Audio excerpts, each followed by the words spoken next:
this will be our first cabinet after the year, so we're starting our second year. Tremendous progress has been made. I want to thank my entire cabinet for 12 months of unprecedented achievements. We really have. I mean, it's unprecedented. The numbers we've had on the economy and growth, you see them. And that's despite a Democrat shutdown. Without the shutdown, we would have picked up about 1.5 points more than already high numbers, record-setting numbers. So this has been, I think, and a lot of people say it, the most successful year of any administration in American history. First year, there's never been a first year like this, including the fact that we extinguished 8 wars, and another one we think is coming. Steve Witkoff's working very hard, and Jared and everybody else, and I think it's coming. It was just announced that the murder rate in our country is the biggest drop ever recorded. It's at the lowest level in 125 years. First in recorded history, it's the lowest in at least 125 years. It's a wonderful thing. And that crime is way down, and one of the reasons is we've taken a lot of bad people and gotten them out of our country. In some cases, they're so bad that we put them in prison because we don't want them to even take a chance of coming back in, even though our border is very secure, record-setting secure. We had 0 illegal aliens being admitted into our country for the last 8 months. That's hard for even me to believe, but the people that make up the lists are supposedly nonpartisan, but I would say they lean toward the Democrat side. And if they say that, I'm all for it. As you know, we've had a situation take place with respect to Venezuela. I want to just thank General Kane and his staff. The job that they've done is incredible. Nobody's ever seen anything like it. And once it did take place, I want to thank the leadership of Venezuela. We're getting along really well with them. The relationships have been very strong, very good. And they have informed me that they feel there's very good security, very strong security. We're working with the various people involved, including Chris and Doug and everybody on the oil. We have the major oil companies going to Venezuela now, scouting it out and picking their locations, and they'll be bringing back tremendous wealth for Venezuela and for the United States, and the oil companies will do fine too. Venezuela will actually make for themselves more money than they've ever made before, and that's a good thing. And the people of Venezuela were literally in the streets waving American flags. They were so happy. And the people in our country, like in the Doral section of Miami, which is considered Little Venezuela, they're thrilled. And I just spoke to the president of Venezuela, informed her that we're going to be opening up all commercial airspace over Venezuela. American citizens will be very shortly able to go to Venezuela, and they'll be safe there.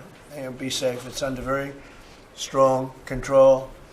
And the people of formerly of Venezuela, some want to go back and some want to go back to visit, and they're going to be able to do that. So I've instructed Sean Duffy and everybody else concerned, including the military, that if you would, by the end of today, I'd like you to have the airspace over Venezuela. Planes can go to Venezuela opened up. Okay? Yes. Thank you very much.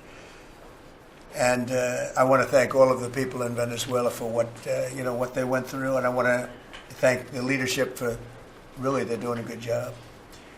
And just as I promised, we've defeated the Biden inflation nightmare and achieved explosive new economic growth. The Atlanta Fed is predicting an astounding 5.4% GDP growth in the fourth quarter, and that's despite the fact that we had a Democrat shutdown. We would have had that number would have been 7%, which is a number nobody's ever heard of. And we've been given great national security because of tariffs, and we've also been given unprecedented income because of tariffs. Part of the income that we gave, $12 billion, we gave to the farmers of our country, so that yesterday I was up in Iowa, and they were very happy, yeah. Madam Secretary. Yes, sir. They were very, very happy. They were great. Grateful. So the GDP growth in the fourth quarter was great, and it's going to be, I think we're going to have an amazing and incredible year. Hopefully we won't have a shutdown. We're working on that right now. I think we're getting close. The Democrats, I don't believe, want to see it either. So we'll work in a very bipartisan way. I believe not to have a shutdown. We don't want a shutdown.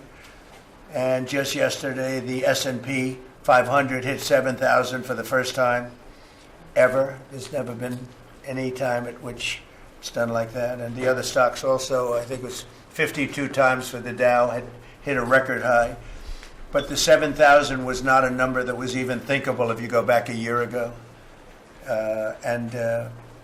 So S&P hit 7,000 for the first time ever. The stock market has set, it's actually 53 all-time record highs since the election, adding $9 trillion in value to savings, retirement accounts, and 401ks. And I mean, everybody benefits, but we have record stock markets. Companies have never done well. And most importantly, if you think about it, after 4 years in which Biden got much less than $1 trillion of investment into our country, actually it was taken over 11 months, even though we're 12 months. In 11 months, we've taken in more than $18 trillion. So they did less than $1 trillion, Scott, in a period of 4 years, and we've done $18 trillion in less than 1 year. So there's never been anything like that. No other country has done those numbers, by the way, in history. 10 years ago, one country did $3 trillion. No other. We did $18 trillion. Is being invested now. Thousands of businesses, plants, equipment all over the country are being built right now. And they're going to be opening pretty soon. And when they open, you'll see numbers like nobody's ever seen before. The economy is doing amazingly well. I wish the press would report it, but people are finding out. They're seeing it. It's coming. It's becoming pretty evident. It's hard to hide. Biden inflation, which is really stagflation, cost the typical family $34,000. Think of that, $34,000. But after 1 year, growth in real incomes is outpacing inflation by more than $3,000 under Trump. So one cost $34,000 and one made $3,000. That's a big swing. Gasoline has plunged to, think of this, over $4 a gallon, depending on where you are. In California, it's $7, $8 a gallon. I was in Iowa, and they had $1.85, because I had it at $1.99 a gallon. And I was corrected by two farmers that said, I just bought my gasoline for $1.85. So, Chris, you have to be doing something right, you and Doug, right? But I don't want to give you too much confidence. You got to keep it going. We're drilling, I think I can say we're drilling more than at any time ever in the history. We're taking out more energy out of our land, but specifically, if you look at oil and gas, we've never been anywhere even close. Is that a correct statement? That is correct. All-time records. Yeah, great. It's a great job. Well, it's supply and demand, so that's going down rapidly. And you know, when energy goes down, everything else goes down. They tried to do their thing. It was a disaster. Then they ran back very late to the Trump policy, but they didn't do the Trump policy. They cut leases. They did everything that they could do, but they lost it, and they were very high. And we're now less than $2 in many areas, $2.30 a gallon average. Grocery prices, airfares, hotels, car payments, and rent prices are coming down very fast. And you don't hear the word affordability issued by the Democrats anymore. Now they're going into other things because they're getting beaten badly on affordability. Remember that when I was elected, I came into office, I inherited a total mess, starting with eggs, which were 4 times higher than they were just a year before. And Brooke got them down very quickly before Easter. They said they wanted me to buy plastic eggs for the egg hunt, at the very famous egg hunt at the White House. Sir, would you buy plastic eggs? And we buy a lot of, like 100,000 eggs. I said, we're not going to buy plastic eggs. And by the time we had the egg hunt a few months later, we had the prices down pretty good. And now they're really low. Now they're at a very low level. So we really have, you don't hear the word affordability because we inherited very high prices, and we inherited the highest inflation in 48 years. I say the history of our country. I think it sounds almost the same. Actually, I think 48 years sounds actually worse for some reason. So I'll go with the 40 because the press corrected me. I said history, and they said it's not history, it's 48 years. I said, I'll accept that. And we had the highest inflation in 48 years. We have now as you saw yesterday with the Fed, I'm not a fan of his, he said that inflation essentially is not a factor. It's really been pretty amazing. I just put out a statement about his statements. I won't repeat them here because they're too angry. And thanks to our tax cuts, millions of Americans will soon receive record-setting tax refunds. You're going to get a lot of tax refunds, with the average refund expected to be over $1,000 higher than it has been at any time. So we're going to be getting some pretty good refunds, a lot of people. If congressional Democrats had their way, Americans would right now be facing the largest tax hike ever. You know, their proposal was to raise taxes very substantially. And our proposal, which is in the great big beautiful New Deal, it's a New Deal in its own way. It's a Republican version of the New Deal. Right behind you is a nice picture of FDR. This is a much better deal than the FDR deal. But we have the great big beautiful bill, and it's given tremendous tax cuts and a lot of other things. People are now finding out how good it is, and it's just kicked in as of January 1st, by the way. So we're really starting to see it. Even though it's a month, we're really starting to see it. The U.S. economy would be cratering if they had won this election. Our country would be in very bad shape. Would be maybe not much of a country anymore. I don't think it would be a country anymore. They were doing everything wrong, but they were going to give you the largest tax hike in history, and we're giving you the largest tax cut in history in the great big beautiful bill. In addition, I think it's very good. I think it's very important. You have no tax on overtime, no tax on tips, and no tax on Social Security, but you also have, you're getting this is the first time this ever happened. If you buy a car, you go out and borrow money, you get an interest deduction. You take the interest rate, the interest that you're paying on the loan, you're able to deduct it for income tax purposes. So that's a first ever, and I think it's going to be great for everybody, including the car companies. I was in Detroit 3 weeks ago. I went to the Ford factory, spoke to the General Motors people. It's all the same. They're doing better than they've ever done.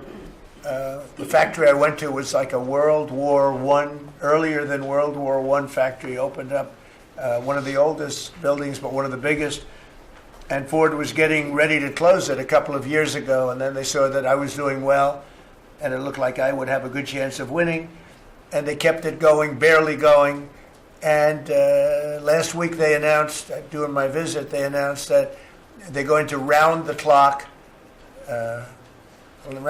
production. They never thought it was. I said, did you ever think? I spoke with Bill Ford and the president of Ford. They were both there, and they said, we can't even believe it. We were going to close this building 2 years ago, and now it's going round the clock. They said, we cannot. I mean, they said, we wish it was twice the size, but they're now building additional plants in the United States, as is everybody else.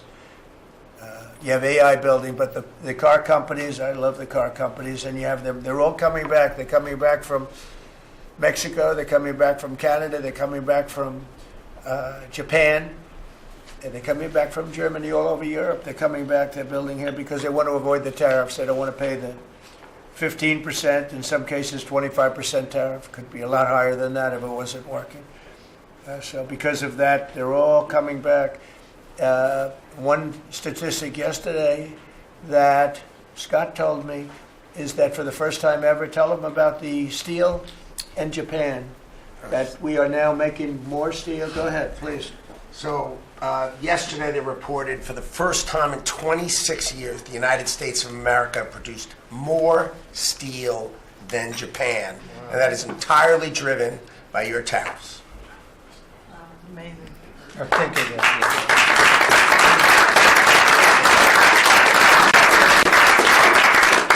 He obviously said that much better than I did, because I got no applause, and I'm giving you home run after home run. He says one thing and everybody else. I should have saved that one for myself. No, but think of it. First time, and they read almost 30 years, but I guess it's 26, 27 years, that we are now producing more steel than Japan. Japan being a big steel producer. Japan and other countries really took our steel production away from us. Now, if you think of this, 3-4 years ago, the steel companies were all closing up. We worked a fantastic deal with U.S. Steel. We saved U.S. Steel. And now it's all coming about. But and that's just the beginning. There are a lot of steel plants right now being built. So that's an amazing number. Nobody would have believed that. If you would have said that 3, 4, 5 years ago, people would have said, yeah, it's not a true fact. But it has to be true, because otherwise you question me on everything. I have to be extremely accurate. I don't exaggerate it. I don't want to exaggerate, because you will call me. You don't call other people, but you would call me under my most favored nations policy, which I think is the most important thing, Bobby, of all what we've done, because we're bringing drug prices down by 80, 90%, depending on the way. You could say 5, 6, 7, 800%. Depends on the way you want to calculate it, right? But let's go the old-fashioned way. But drug prices for prescription drugs will be down 80, 90%, 75%, 68%. They've only gone up. For years and years and years, they've only gone up. And now we're going to have essentially the most favored nation. We're going to have the most favored price in the whole world. Whatever the lowest price in the world is, that's what we're going to pay. And I don't want to go into a big deal, but nobody else could have gotten this but this administration. I'm being very nice when I say that. The cost of prescription drugs is coming down by a number that was never even thought of. This will have a huge impact on healthcare, by the way, because obviously drugs are a big part of healthcare, and it will help repair some of the Unaffordable Care Act's damage that they've done, because the Unaffordable Care Act, which is Obamacare, it's unaffordable. It's not affordable, and it's a disaster. And hopefully we will be paying money directly to the people instead of giving the insurance companies the money. They'll go into a healthcare savings account or whatever it is. But think of it. We pay the money, billions and billions, really trillions of dollars going to insurance companies. We want that money to go to the people. They buy their own health care. And it's so popular. The problem we have is the Democrats are owned by the insurance companies. They're literally owned lock, stock, and barrel by the insurance companies. And they hate it. But the people love it, including all Democrats. So I think we'll perhaps be successful with it. But it was an idea I had. I read the papers, and I'm reading one of the stories about the insurance companies, how much money they're making, where they received, billions and billions of dollars for this stuff from the United States of America, and their stock has gone up by 1,400%. Think of it, 1,400. One went up 1,700%. Numbers went up. If you go up 1,000%, you're doing bad in that business, right? And it's all because of the money. Not all, but mostly because of the money the United States pays the insurance companies. They say, this is big stuff. And I asked somebody, why don't we just pay the people directly? And they said, that's a good idea. It's funny, it's a very complicated business, but actually it's not so complicated. And I went to Bobby and I went to Dr. Oz. I said, can I talk to you guys about this? Is this the kind of money the insurance companies get? Yes. Why don't we pay the people directly? And the primary answer was that the Democrats will never go along with it. But the people go along with it, because I put it out. It went viral. Susie, it went all over the place. It became the biggest story. I just said it.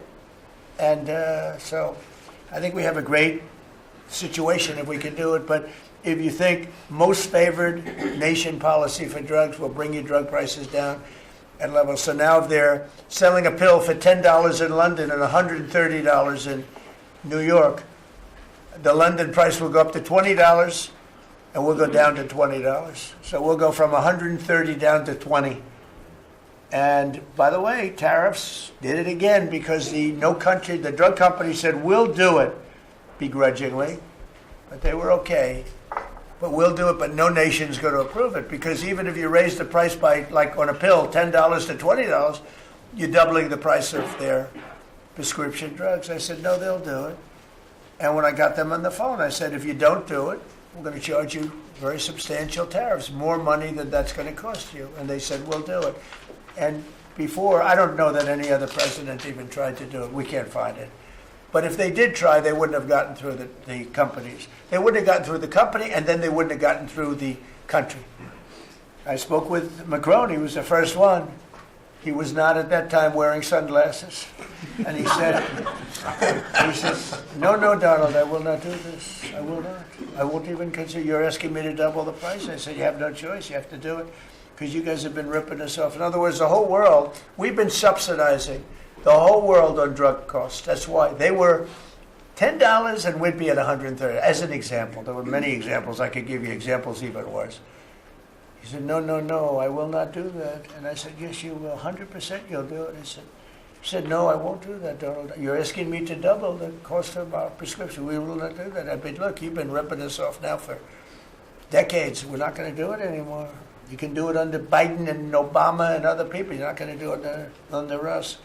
We won't do it. I said, well, if you don't do it, I'm going to charge you a 25% tariff on all of your wine, champagne, and everything else you sell into the United States. He said, like I said, I will do it. And that was the end of the conversation, right?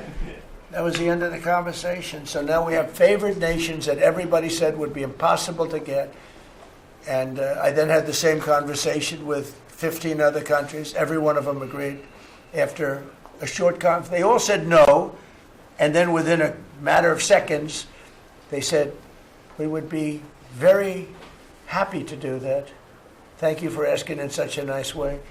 And it's a great achievement. I think it's going to be one of the best achievements we've had in this country in a long time. So we're going to be knocking drug prices down at levels never seen before. I want to thank the drug companies because once they agreed, they really did. They felt it was very unfair. One of them told me it's actually a relief to agree because this has been just a rough thing for me, to justify. Because they couldn't justify it. I said, how come in London I can buy something for $10 and in New York I have to pay $130? And they go, well, it's research and development. I said, yeah, but you have research and development from them. Made in the same factory, made in everything.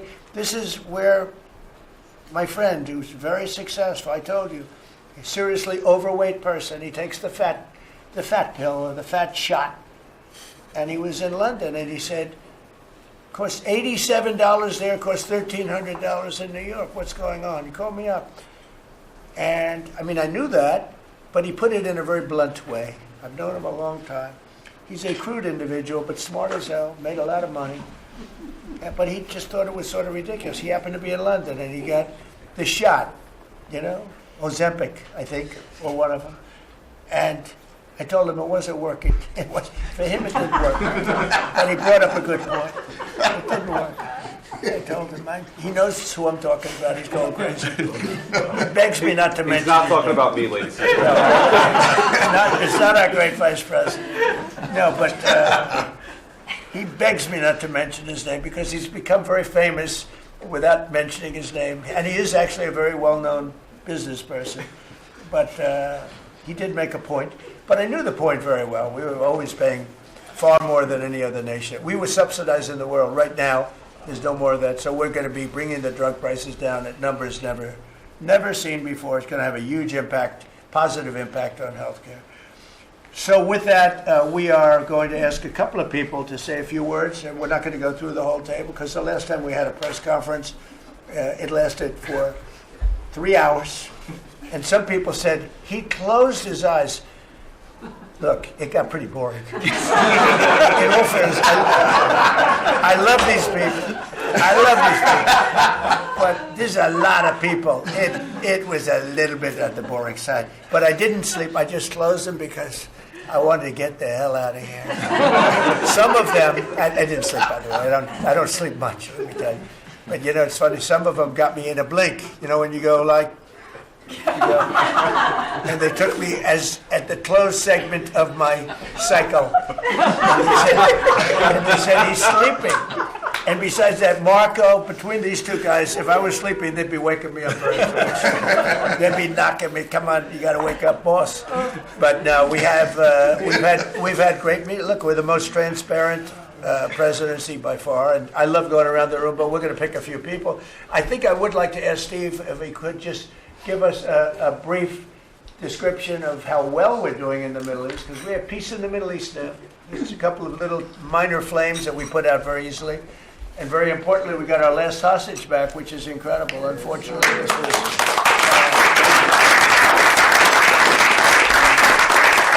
something that nobody said could be done. And I will tell you, Hamas was a big factor in getting all of the hostages back. We were not happy with them, and they had to bring them back, and they found the dead hostages, the bodies of hostages.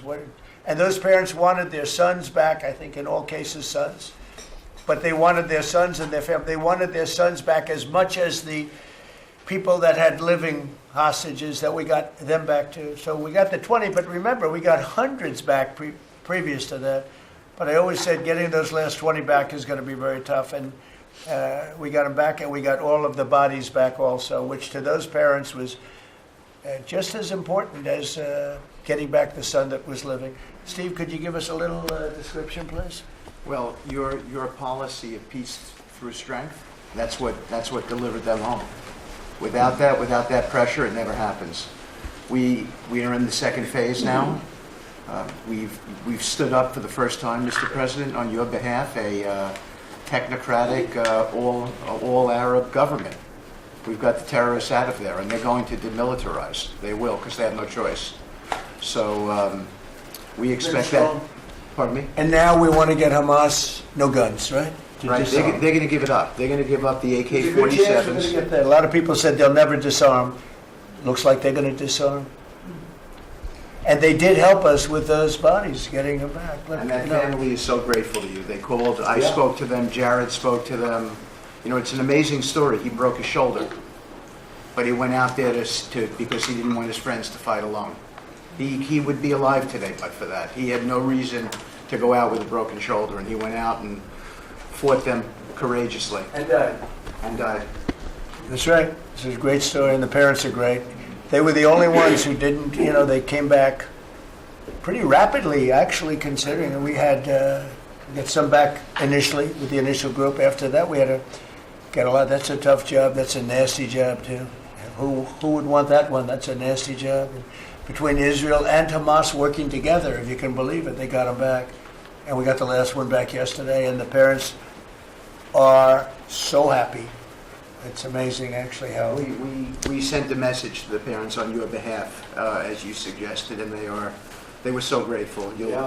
I guess grateful to me is a much better word, because it's hard to be happy, but they were, actually. I mean, they couldn't believe that they had their baby boy. The mother said, my baby boy back. It's a very terrible thing. Steve, Russia, Ukraine, we're making a lot of progress. Could you explain that? The Ukrainians actually said that we've made more progress since Geneva than they've seen in the last 4 years of that conflict. So we had 5 Russian generals last Sunday in Abu Dhabi with Jared and Dan Driscoll, and we think we made a lot of progress. The talks will continue in about a week, but lots of good things happening between the counterparties discussing the land deal. They're talking together. We have a security protocol agreement that's largely finished, a prosperity agreement that's largely finished, and I think the people of Ukraine are now hopeful and expectant that we're going to deliver a peace deal sometime soon. And because of the cold, extreme cold, they have the same that we do.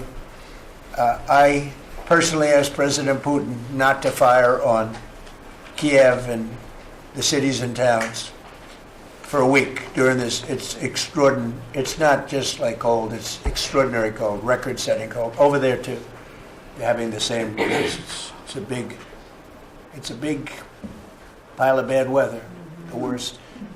But it was, they said they've never experienced cold like that. And I personally asked President Putin not to fire into Kiev and the various towns for a week. And he agreed to do that. And I have to tell you, it was very nice. A lot of people said, don't waste the call, you're not going to get that. And he did it, and we're very happy that they did it. That's correct. Because on top of everything else, that's not what they need, is missiles coming into their towns and cities. So I just thought I should say it. I thought it was a very good thing. And Ukraine was, almost they didn't believe it, but they were very happy about it, because they are struggling badly. I They're think it struggling. shows, Mr. President, how you provide an overarching sort of presence in these negotiations. The Ukrainians never thought it could happen. The Russians are doing things maybe that people wouldn't give them the credit for doing, and I think it always comes down to your indomitable spirit. Well, it was a good thing. You know, if you think it's cold over here, they say in Ukraine you can add another 20% to it. It was very cold place anyway, but this was, they see numbers that were so, they'd never seen numbers like that, cold numbers like that. So it was, I thought I should mention it. Could I ask Scott Bessent, we have so many things happening, could I ask you to maybe say a few words, please? Yes, sir. So the One Big Beautiful Bill that was passed on July 4th last year, we're starting to see the effects kick in. You mentioned the great economy. One of the things in the One Big Beautiful Bill, Mr. President, it was an honor to host you, and as you said, the best rapper in the world, Nicki Minaj, at yesterday's Trump Accounts Summit. We've now had 1 million people sign up for Trump accounts just this week. We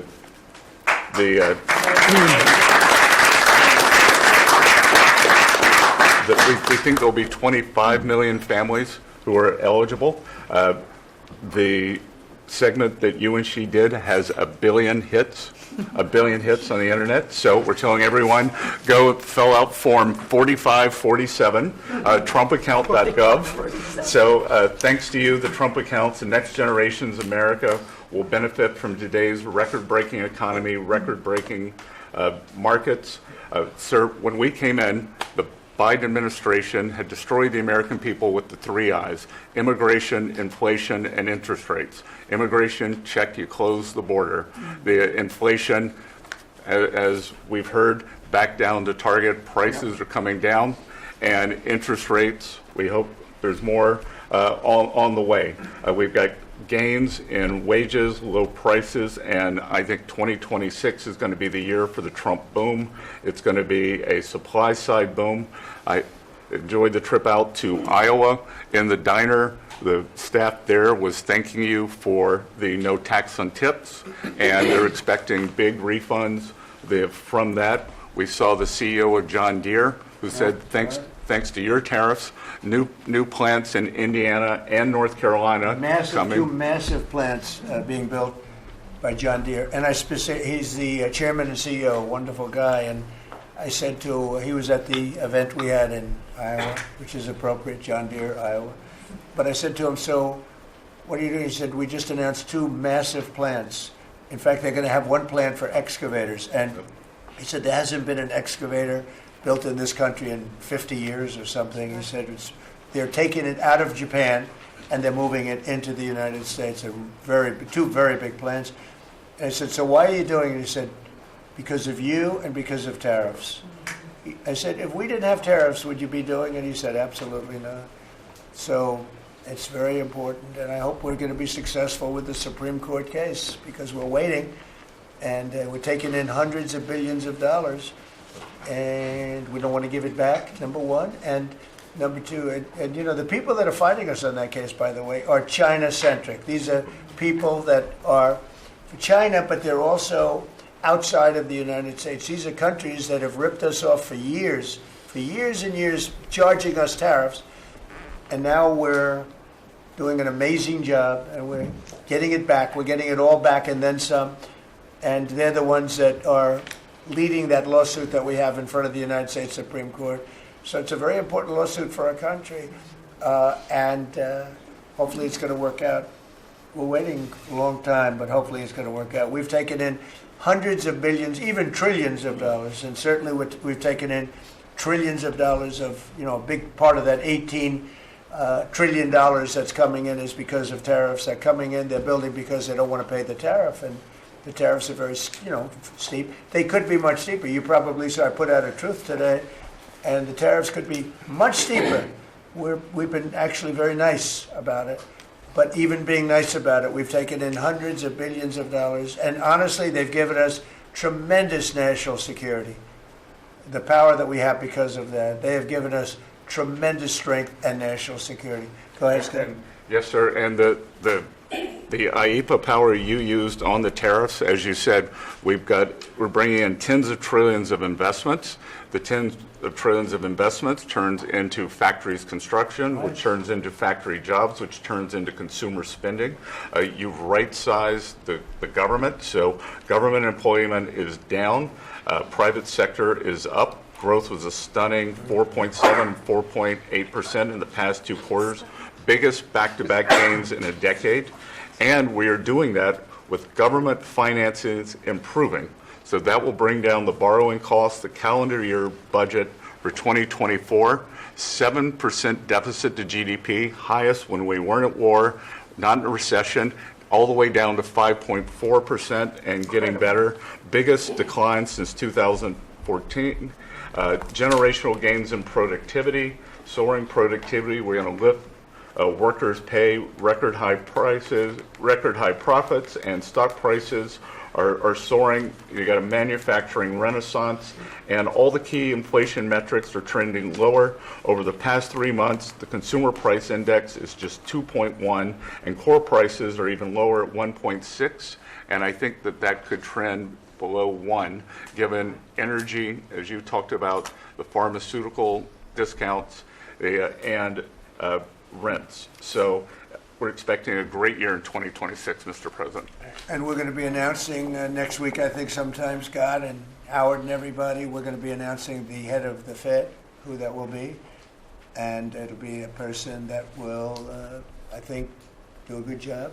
We're paying far too much interest in the Fed. The Fed rate's too high, unacceptably high. We should have the lowest, and I think you read my statement today. I put out a statement before the meeting, but we should have the lowest interest rate anywhere in the world, because a lot of these countries are successful only because of us, because we allow them to have surpluses. And without surpluses, some of the countries that you most respect financially, that you say, oh, this one, that one, this one, that one, they're successful because we allow them to have surpluses. And we could easily stop that with the powers that we have, but we don't.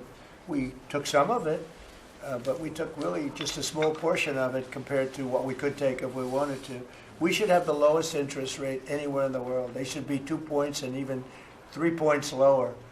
And if it was, each point is the equivalent of, I would say, $500 billion. So if you got 2 points low, you have $1 trillion in saving, and it's almost, if you call it just a paper expense. You can do it with a pencil. It's not cutting. It's not saying we have to get rid of jobs, or it's just like literally so easy to do. But we have a guy that doesn't want to do it because he's, I think he's politically biased. I really do. I believe he's politically biased because most smart people say it's not even a question. But despite that, we were able to bust through. It's like busting through a wall. We're able to bust through a wall, and we have the kind of numbers that Scott and Howard with the steel and other things talk about. What would you say, Howard, in terms of how we're doing, generally speaking? Great businessman, very successful guy. He's doing a really good job. What would you say? Well, no one, before you walked in the door, no one thought our economy could grow 2%. Fourth quarter, with the shutdown, 5.5%, and that means the first quarter you could see the United States of America, with its $30 trillion economy, grow in the 6% range, and no one thought that was possible. That's how you get jobs, that's how you get money down, that's how you fix the deficit. You are fixing everything with your policies. You have changed America and created the golden age. Thank you. And with the help of the Fed, because we really, we want help, not hindrance. Why would the Fed hinder? But with the help of the Fed, with the right choice, if we make the right choice, a lot of times you make a choice, you think it's good, and it turns out to be not good. But with the help of the Fed, we could hit numbers that have never been hit before. We could hit 8, 9, 10. There's no reason why not. And, I talk about, if you go back 20 years, 25 years, I'm old enough to remember, when we had good news, when you announced good news, the stock market went up. You announced anything good, the stock market went up. You announced bad, the stock market went up. And that's the way it should be. But now it's, over the last 15 or so years, if you announce good news, that means they're going to raise interest rates because they want to kill it. So you can never really be that successful because you announce all record numbers, great, because they're afraid of inflation. But growth doesn't have to have any impact on inflation. It can make inflation go down in many cases. So, and you've seen that with us. I mean, we're growing at a much faster rate than anybody thought was possible. We have very controllable inflation. With Biden, we were getting killed, and we had the worst inflation in 48 years in history, in the history of our country. And that's with going down. So growth is a great thing.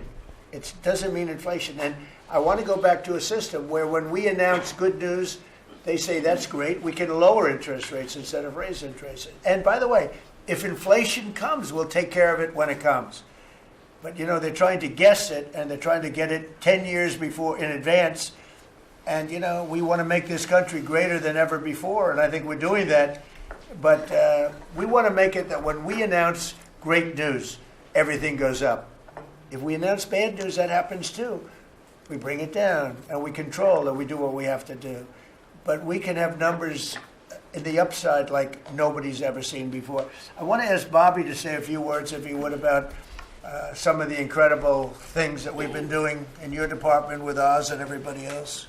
Mr. President, we're in the process of implementing your great healthcare bill, which is going to increase affordability, drive down costs, and increase the quality of healthcare for every American. You mentioned MFN, Most Favored Nation. We now have agreements with 16 of the 17 drug companies. And you asked us to do something. You know, Clinton had promised to do this, Biden had promised to do this, Obama, Bush had all promised to do it. None of them succeeded.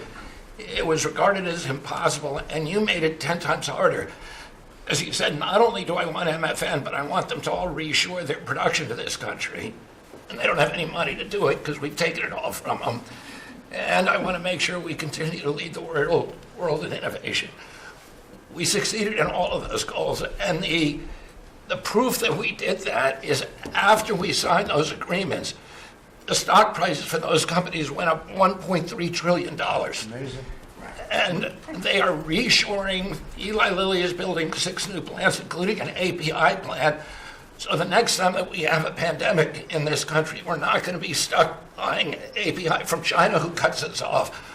We're going to be able to make it right here. Novo Nordisk is building 4 new plants, and we are going to be releasing Trump RX so that every American can get the lowest prices in the developed world. In some cases, they're going to be lower than the lowest prices in the developed world. And that's going to be happening sometime probably in the next 10 days.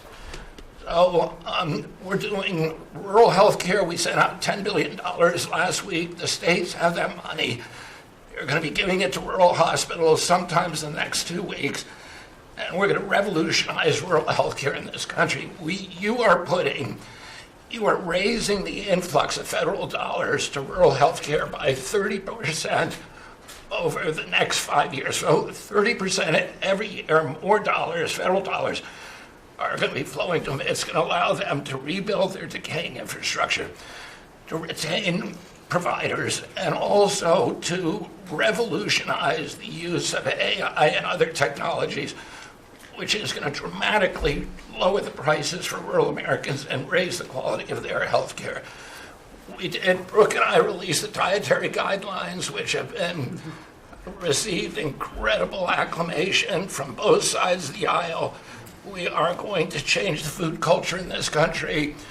Brooke gives away $405 million a day to buy food for Americans. And the WIC program, the Head Start program, SNAP, school lunches, the VA, and the military, they're now going to be getting real food for the first time.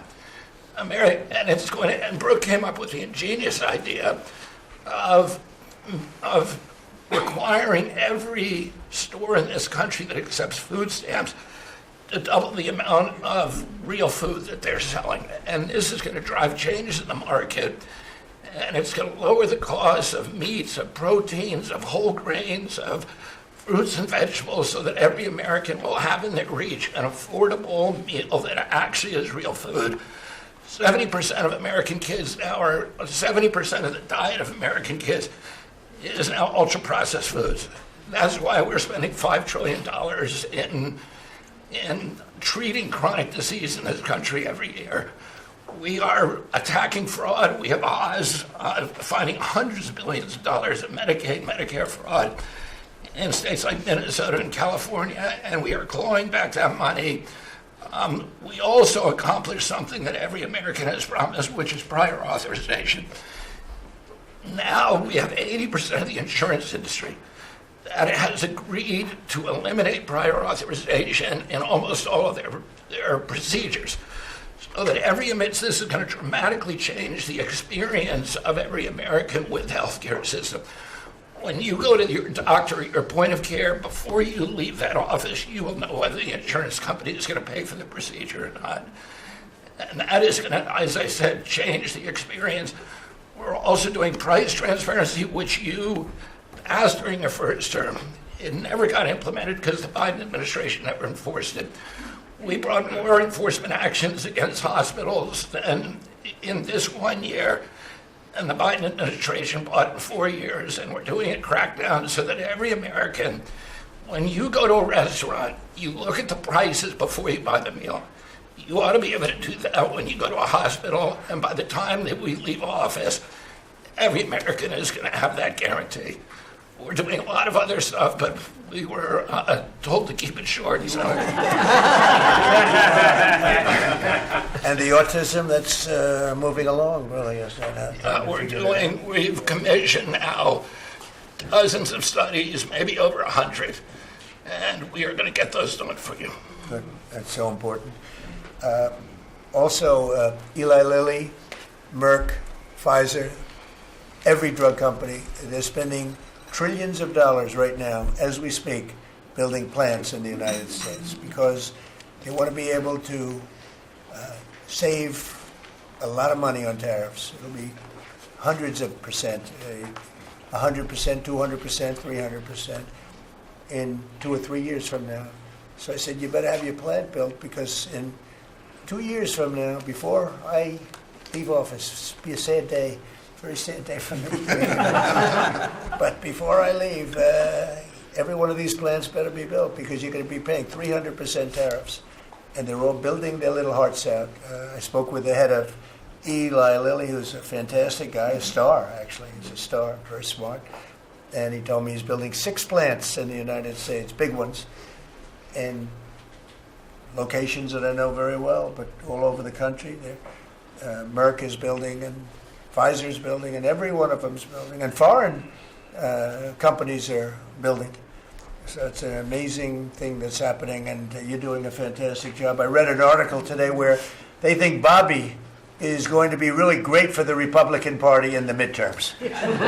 So I have to be very careful that Bobby likes us. But we're letting you do your job, right? Thank you, Mr. President. Thank you. You're doing a great job. You and Oz and the whole group, they're doing a... I'll add this, and Marty McCary has done an incredible job at FDA. That's true. Last month, we approved more gene and cell therapies than any time in history. And we're making this a safe and productive and encouraging ecosystem for biotech so that China does not steal that industry from us. Fantastic. I'm going to ask Scott Turner to speak really quickly about housing because, in my opinion, I have very strong opinions on housing. That's what I did for a long time. I did good with it. But, we got to get interest rates down even lower. They are now pretty low, but we got to get them lower. And I'm a big factor. To me, the biggest factor is interest rates for housing. Only in that, you have a lot of people that have become wealthy in the last year because their house value has gone up. And, when you get the housing, when you make it too easy and too cheap to buy houses, those values come down. I don't want those values to come down. We have millions of people that own houses, and for the first time in their life, they're wealthy because their house is worth $500,000 or $600,000 or more or less, but more money than it's ever been worth before.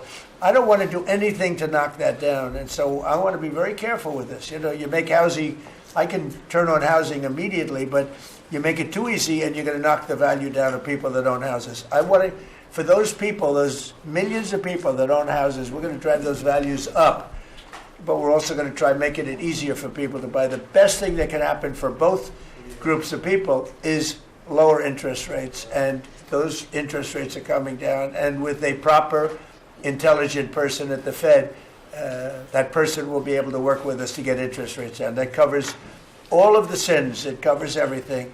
Lower interest rates keeps the values up for the people that have housing and lets other people buy housing. And Scott, if you could just expand quickly on that. Yes, sir.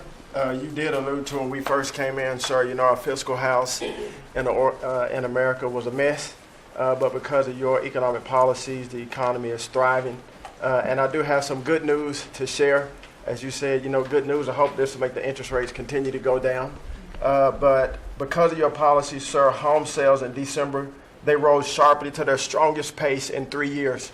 A lot of people, when we first came in particular young people, were concerned and asking the question whether they would ever be able to afford to buy a house in America, which is the American dream. The 30-year fixed mortgage rate dipped to a multi-year lows, driving monthly payments down for the 2 years at the lowest levels. So more people can get a mortgage now, more families can be able to afford to get a home and achieve the American dream. At HUD last year, we helped and supported over 1 million people through FHA and Ginnie Mae to be able to buy a home. 500,000 of those were first-time home buyers, and hundreds of thousands of our veterans we supported. And so that's good news that millions of people in our country are now beginning to buy homes. We also, sir, saw that you are, and we're working with you, making bold action to ban institutional investors from buying single-family homes. Those homes are for the American people. So, sir, thank you for your leadership on that. Also working with Director Pulte over at FHFA to buy $200 billion worth of mortgage-backed securities, driving down even more the cost to get a home. And so we're grateful for those actions. Also, the One Big Beautiful Bill has been tremendous, making the low-income tax credit increase, working with Secretary Bessent at Treasury to produce more projects and more homes in America. And the One Big Beautiful Bill also made our beloved opportunity zones permanent. And the media doesn't talk about opportunity zones very much, but I'll do it today because I know that they have been transformative in our country. Over 1 million people lifted out of poverty, sir, in opportunity zones. 300,000 new units of housing in opportunity zones, and a 3.4 increase in the value of houses. And that's in good. By the way, we have to give him credit. Senator, he's a great guy. Tim Scott came to see me, first administration, first term, and he had this idea for opportunity zones. And he gave me the idea. We did it. We implemented it. It's one of the most successful programs in the history of our country, and nobody talks about it. The press doesn't talk about it. But I want to just tell you, Tim Scott, Senator, South Carolina, did a great job, right? Did a wonderful job, yes, sir. Did a good job. He's a good man. Yes, sir. And so those have been made permanent now. Will help millions of Americans to be able to afford to buy homes. Also, the One Big Beautiful Bill has been allowing HUD to make sure, working with the Department of Homeland Security, that every person that lives in HUD-funded housing is an American citizen. A blind eye has been turned prior to us being here to people living in HUD-funded housing, but no more. We're going to take account and transparency to make sure. And so there's a lot of crime that goes on in public housing, but we're coming after the criminals and making sure that everybody in there is an American citizen. So thank you for your support. We are now have taken possession of our new building in Alexandria, and we're going to save the American taxpayers hundreds of millions of dollars. So, sir, thank you for your support and your leadership. Good job. Thank you, Scott. Great job. Appreciate it. One of the things Scott said, though, is, again, existing housing, people that own their homes, we're going to keep them wealthy. We're going to keep those prices up. We're not going to destroy the value of their homes so that somebody that didn't work very hard can buy a home. We're going to make it easier to buy. We're going to get interest rates down. But I want to protect the people that for the first time in their lives feel good about themselves. They feel like that they're wealthy people. And I want them to understand it. There's so much talk about, we're going to drive housing prices down. I don't want to drive housing prices down. I want to drive housing prices up for people that own their homes. And they can be assured that's what's going to happen. Chris, could you say a few words about energy, please? You bet, Mr. President. I can say with confidence that your energy dominance agenda is firing on all cylinders. United States oil production today is greater than Saudi Arabia and Russia combined, the number 2 and number 3 producers. Our natural gas production today is greater than Russia China, and Iran combined, the second, third, and fourth largest natural gas producers. Huge production in the United States. Secretary Burgum at the Interior Department has taken in more money on oil and gas lease sales in the first year of this administration than the entire 4 years of the Biden administration. And beyond oil and gas, 6 new coal leases under this first year of this administration from the Interior Department, and coal production is growing again in the United States after years of decline. And this beautiful clean coal was the MVP of the huge cold snap we're in right now. I can say with some confidence, hundreds of American lives have been saved because of your leaning in and stopping the killing of coal and revitalizing coal. Coal, over the last few days, where we're at peak demand in electricity, has delivered 20 times more electricity than solar and batteries. Think about that, 20 times more. An industry. Because coal doesn't mind very cold weather, right? Clean, you're not allowed to say the word coal without proceeding by saying clean, beautiful coal. Clean, beautiful coal. It's not affected by bad weather. Rain, snow, sleet, freezing cold. How does it react under freezing cold weather? It steps up and delivers big time. In fact, what coal did during this storm was deliver massively more electricity than it was delivering a month ago, because we needed far more electricity. Who can step up? The windmills, by the way, are all frozen. You know that they don't turn. The windmills aren't turning. The windmills that these fools paid for. The fool is this country, because the people that have the windmills get massive subsidy, and they make a fortune on windmills that don't even work, and they don't produce anywhere near what they should be. And it's the worst, most expensive form of energy there is. And by the way, Europe is destroying itself with the stupid windmills they're putting all over their beautiful areas of most magnificent landscapes in the world, and they're just destroying. Europe better get smart. Between immigration and energy, they're destroying. It's not recognizable. They've got to smarten up before it's too late. Please go ahead. Yeah, in New England, with somewhat European energy policies, at peak demand time, very cold in New England, wind, solar, and batteries that you were just speaking of delivered less than 3% of the electricity needed at peak demand time, and that's when it matters. Because if electricity goes out when it's very cold, people die. Over 200 people died in a smaller cold snap during the Biden administration. This was massively larger geographically. We've had no failure of the electricity grid, no failure of long-distance transmission lines. Local distribution lines have iced up and come down, and we have people from all over the country working to get those back up because people need their lights back on.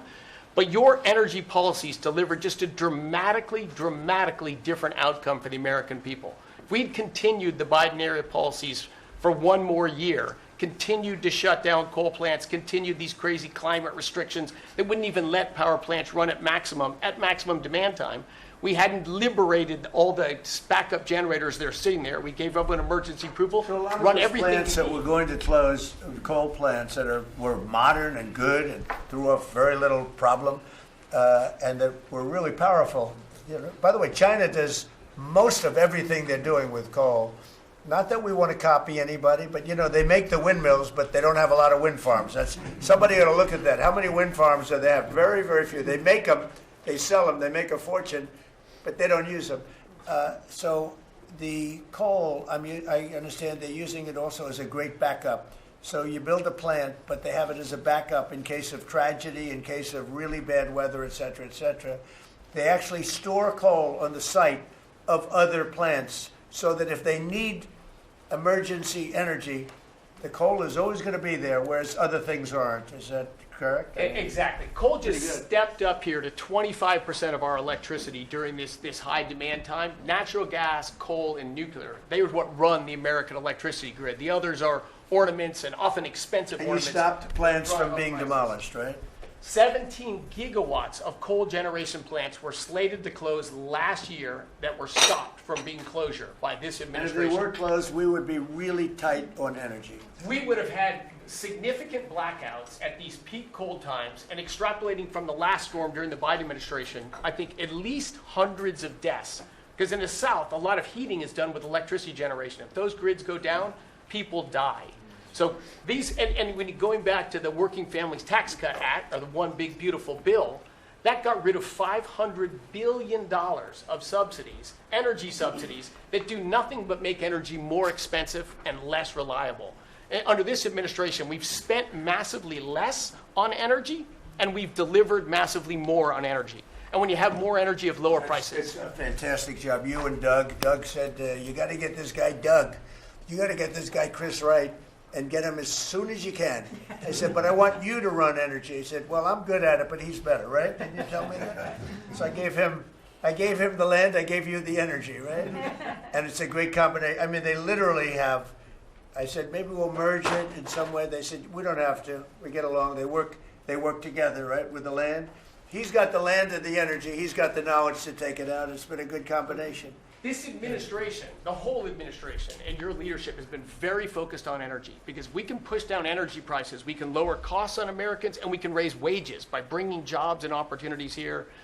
It is a transformation of American energy. Thanks for your leadership. He's one of the most respected people in the energy world. And Doug told me about Chris Wright. They said, if you could get him, what he gave up to do this job, you're making a little less money, but that's all right. You don't care. What you're doing is fantastic. But he said he's the best in the world. Other people have told me that. The heads of the biggest companies have told me that.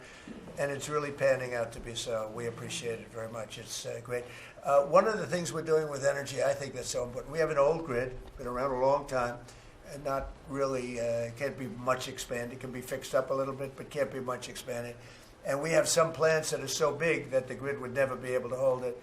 We're allowing them to build a electric producing plant, mostly electric, but they can use nuclear to do it, they can use oil and gas, they can use coal, they can use whatever they want. I think many are choosing oil and gas because it's there, it's tried, it's true, it's plentiful, it's inexpensive. Some are going nuclear, some are going both, many are going all three.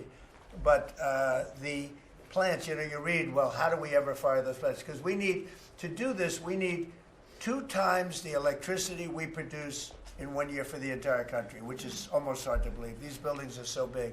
They're going up now. So I did something that nobody thought was possible also. When they build their building, they build their own electric generating plants. And we are seeing some of the most incredible designs you've ever seen. So we don't need the grid. I read an article in the Wall Street Journal saying, oh, we're falling behind China. We're not actually. We're leading everybody because I'm letting them build. The government would never be able to do that. Now, China's a different kind. They build, they do things that you got to hand it to them. President Xi, they build vast amounts of energy. They don't have certain constraints that we have in this country, but we're more than topping them. We're leading China by a lot on AI, and it's primarily because I'm allowing them to build with their plant their own electricity. If they had to rely on the grid, they wouldn't have any power. You wouldn't have any power for anything. And they're building the electricity. And one of the reasons I'm able to do that is we have a very capable man in the room named Lee Zeldin.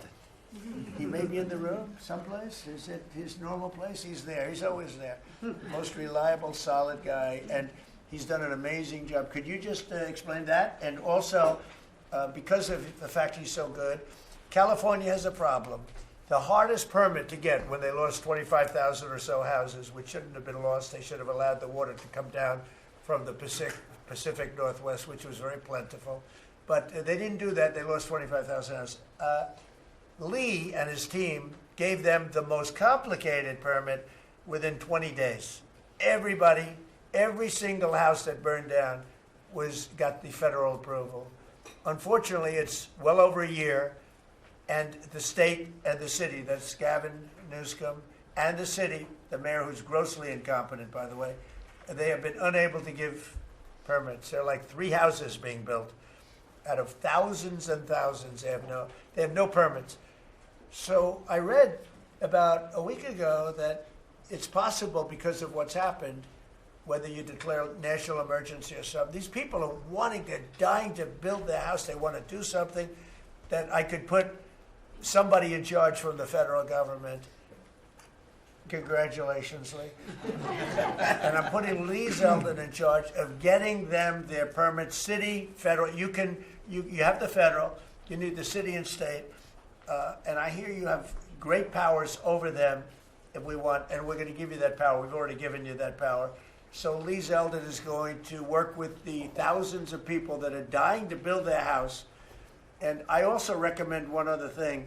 Give them the house plus a 10% bonus. In other words, you get a bonus, you can build your house 10% larger. They've suffered so greatly. They've waited so long, and they should be given a bonus. So I think, and I've heard this has been done before, they get a 10% bonus. They can build a house that's a little bit larger than what they had before. And I'd like to have you take it over.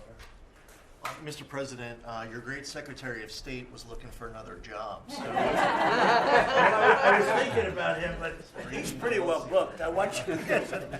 He did a great job yesterday, but he's a little booked up. Let's go, Lee. Talk. No more ideas like that, Lee. when President Trump came into office, he immediately signed an executive order giving EPA 30 days to complete our Phase 1 hazardous material removal so that the Army Corps can come in and complete their Phase 2 debris removal. So at first, the response was that was going to be impossible. Good luck trying to get it done maybe by the summer. But we figured it out because operating at Trump speed, the president was just sworn in. We had to get it done, and we got it done in less than 30 days. The Army Corps then came in and completed the debris removal. So the federal government, while the governor has tried to accuse this president of not focusing with a laser on putting all of the weight of the federal government into getting this done, it happened from the moment he was sworn into office. SBA came in. I think it was about half of the disaster loan money, billions of dollars from last year went towards these residents and businesses. So the full weight of this government. But right after I was sworn in, which was actually a year ago today, my first trip was to East Palestine because the vice president never forgets his home state. The second trip was going to Los Angeles. There were people with contractors all over Palisades and Eaton ready to rebuild right then and there. You're talking about a year ago. And now the frustration, the passion that we all hear from all of these Los Angeles residents. And President Trump, he's made it clear to us that he's heard enough. And the message should be heard loud and clear to that local leadership. They should be motivated listening to this right now. And when this cabinet meeting is over, if it hasn't been done already, is that they need to go into the office where these permits are just laying around, flip over tables if you have to, fire people if you have to, and get all of these approvals done so that people can rebuild their lives. It's been a year, and this president has had enough. So whatever you can do, that's going to be very important. And it's so sad, those people, we were there a few days after the fire, you were there with me, we were walking down the streets. The people are devastated. The love that they had for that property was, everybody was going to rebuild, and they thought they could do it immediately. They should have. We gave it to them so quickly, but they can't get their permits. They still can't build, and they're losing spirit too. I mean, a lot of people are losing spirit. And the other thing I'd like to talk to you about and other people about that happen to be sitting around the table. They want to build a low-income housing project right in the middle of everything in Palisades. And I'm not going to allow it to happen, okay? I mean, maybe it's politically correct, maybe it's not. I'm not going to let these people destroy the value of their houses. I built a lot of low-income housing. I made a lot of money building low-income housing. I know more about it than anybody. We're not going to allow this guy to build a low-income housing project on top of everything else in the middle of that mess that was created by the fact that they didn't allow water to come down from the Pacific Northwest, okay? And I'd like you to have that stopped and stopped immediately. No financing. That might be you, Scott, because they'll come to you for financing. It's never going to be approved. You would never, but Scott thought it was a horrible thing. So there's going to be no financing for low-income housing. Let the people build their houses, and as fast as you can, help them, help the mayor and help the governor get their permitting done, okay? Yes, sir. Okay, thank you very much. Kelly, I think you were just alluded to, are you helping some of the people out there with loans? Yes, Mr. President, thanks to your leadership, you also helped put the fires out. Your executive order got water to the scene in your earliest days of your presidency. So you've been there from day one. We've been out there twice now. There had been no changes until your executive order this week that is allowing that permitting to happen quickly. We have 16,000 structures burned. We have put loans out on 12,000 of them for $3.2 billion. More than half of all the disaster money delivered in America went to that area. Now, because of the abject leadership, the failures of Gavin Newsom, they have not been able to rebuild. Because of your leadership, they're going to be able to rebuild. But that's not all you've done. They'll take the credit for it, watch. It'll start, and they'll take the credit. Look at the great job we did.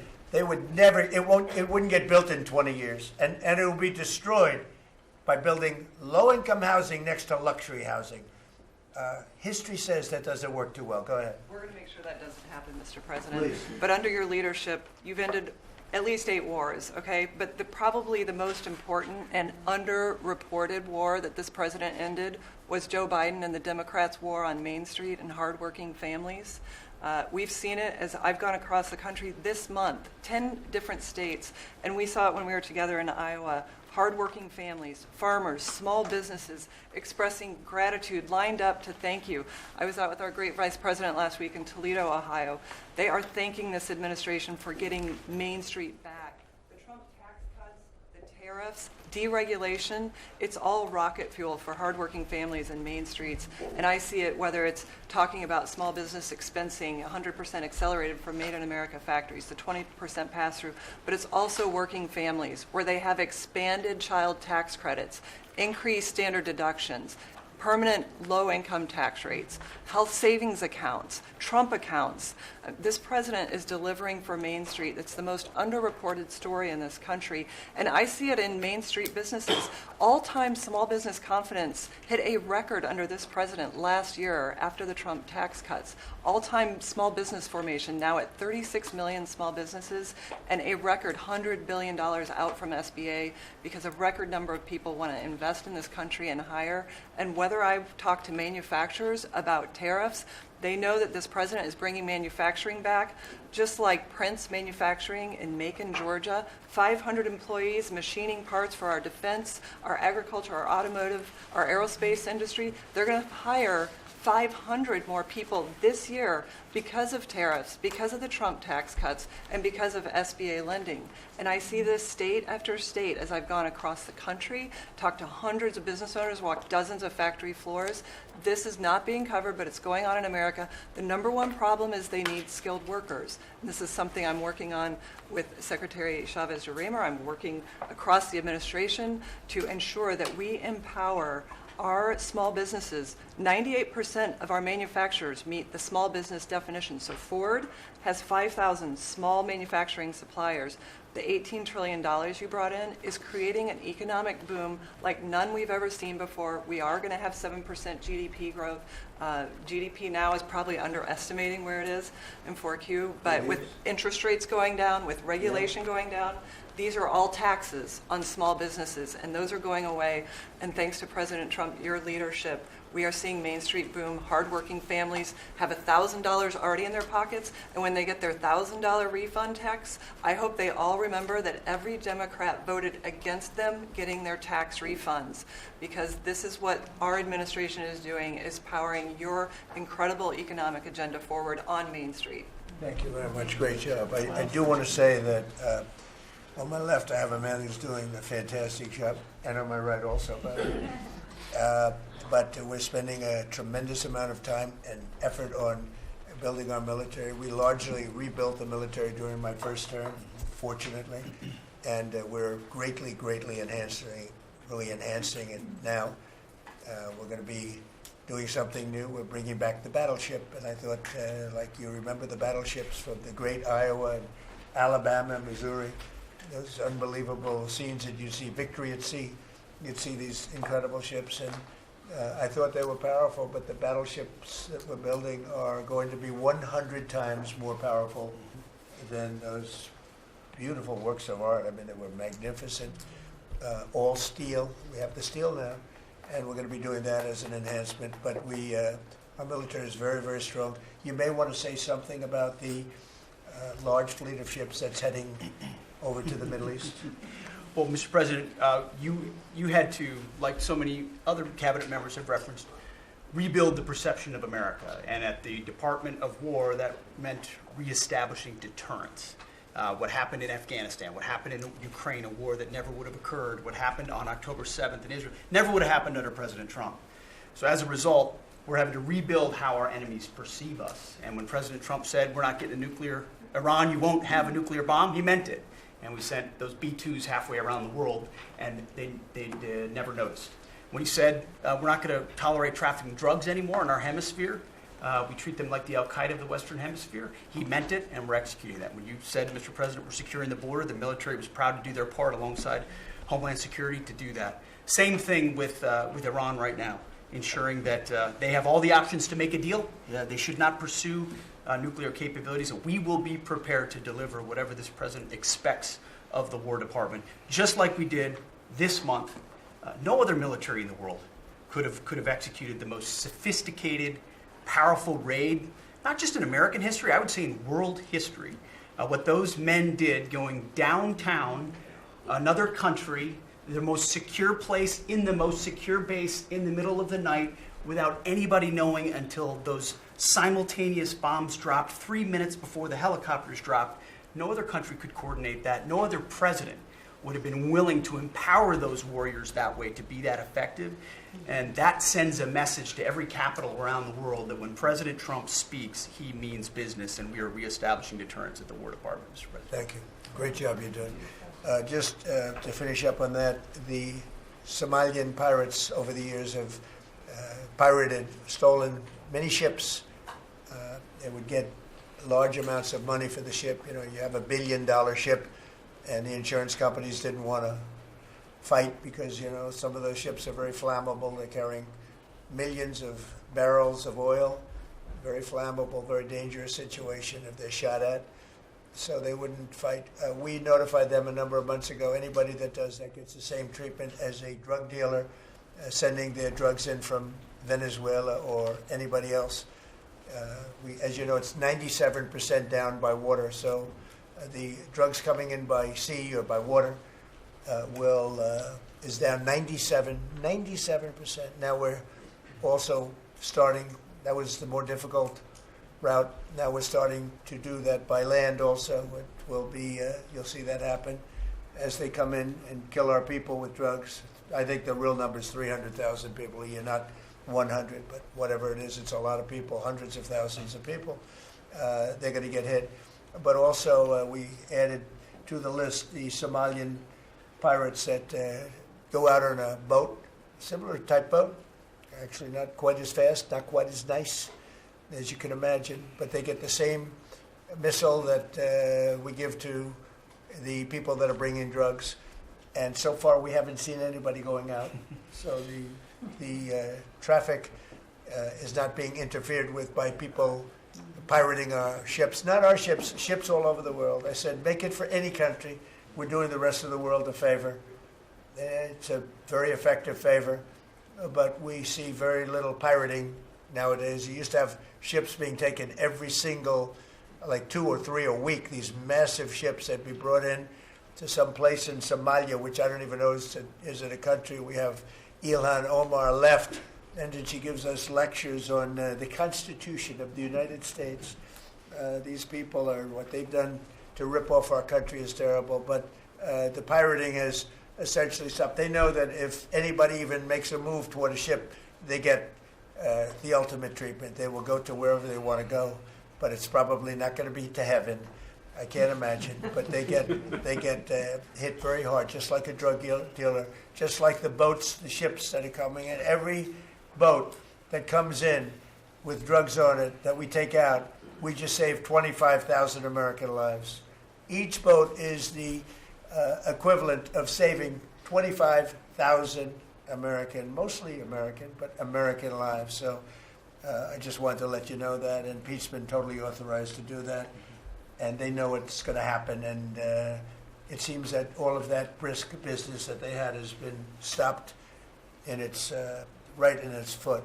So I just want to thank everybody for being here. My cabinet has been amazing. I like this much better than going around for 3 hours We'll pick on other ones. Pam, you're doing great. We're all doing great. JD, if you'd like to say something, you can. Would you like to really quickly? He is, after all, the Vice President of the United States. It's okay, sir. I'm here for the free coffee. I just say it's an honor to serve with this group, and we're doing a lot of good for the American people. We're very proud of it. Yeah, we're very proud of the country. We're very proud of you. Thank you very much, everybody. Thank you.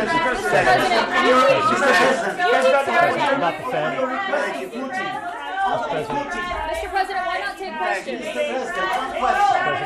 Stop the Fed, Mr. President. Why not take questions? Thank you, guys. Thank you. Let's go. Start moving. Thank you, press. Keep moving.